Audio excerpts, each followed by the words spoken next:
Hello everyone, আসসালামু আলাইকুম। আশা করছি সবাই ভালো আছেন। আবারও নতুন একটি রেসিপি নিয়ে চলে এলাম আপনাদের মাঝে।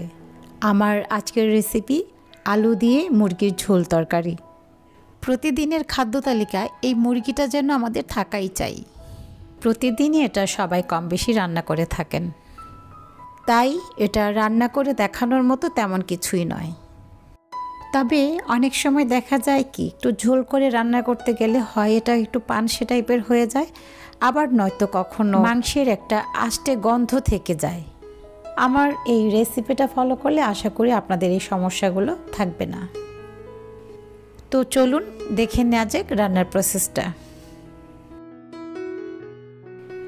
এখানে আমি মুরগির মাংস নিয়েছি 1.5 কেজি পরিমাণ। তেল দিয়ে দিচ্ছি প্রায় হাফ কাপ পরিমাণ। তেলটা গরম হয়ে এলে দিয়ে দিতে হবে 1 কাপ পরিমাণ পেঁয়াজ কুচি। তারপর এই পেঁয়াজগুলোর মধ্যে আমি কিছু গরম মশলা অ্যাড করব। এর জন্য নিয়েছি 3টি তেজপাতা, 8-10টি লবঙ্গ, 10টি এলাচ, 3 টুকরো দারুচিনি। এই মশলা সমেত পেঁয়াজগুলোকে আমি লালচে করে ভেজে নেব। ঠিক এই পর্যায়ে এসে এখানে আমি দিয়ে দিচ্ছি প্রায় 3 টেবিল চামচ পরিমাণ আদা এবং রসুন একত্র করে বাটা। আদা রসুনটাকে আমি কিছুক্ষণ কষিয়ে নেব। এখন দিয়ে দিচ্ছি 1 টেবিল চামচ হলুদের গুঁড়া এবং প্রায় 1.5 টেবিল চামচের মতো মরিচের গুঁড়া। দিয়ে দিচ্ছি স্বাদ মতো লবণ। আমি এখানে প্রায় 1 টেবিল চামচ পরিমাণ লবণ দিয়ে দিলাম। দিয়েছি 1 টেবিল চামচ ধনিয়া গুঁড়া। তারপর এই মশলাগুলোকে কষানোর জন্য আমি কিছুটা পানি দিয়ে দিচ্ছি। এখন এই মশলাগুলোকে খুব ভালো করে কষিয়ে নেব।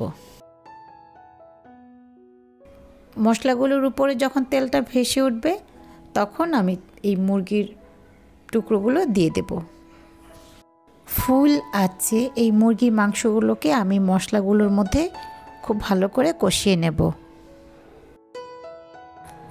আমি এখানে বেশ কিছুক্ষণ মাংসটা কষিয়ে নেব।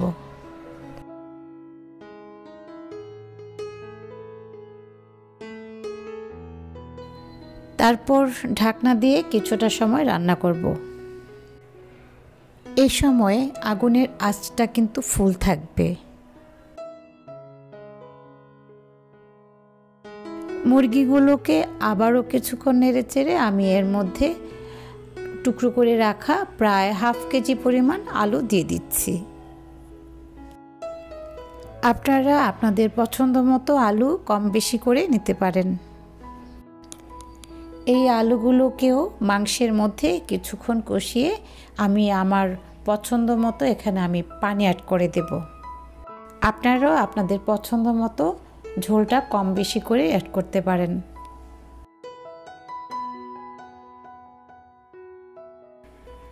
তারপর ঢেকে দেব আলু এবং মুরগিগুলো ভালো করে সেদ্ধ হওয়ার জন্য।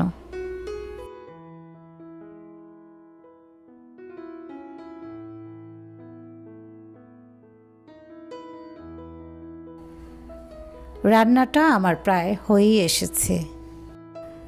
নামিয়ে নেওয়ার আগে আমি এখানে ভাজা জিরের গুঁড়া অ্যাড করব। আমি এখানে 2 চা চামচ ভাজা জিরের গুঁড়া দিয়ে দিলাম। তারপর চুলোটা নিভিয়ে ঢেকে দেব। হয়ে গেল আলু দিয়ে মুরগির মাংসের ঝোল তরকারি। কেমন হলো আমার রান্নাটা জানাতে ভুলবেন না। সবাই ভালো থাকবেন। আল্লাহ হাফেজ। আসসালামু আলাইকুম।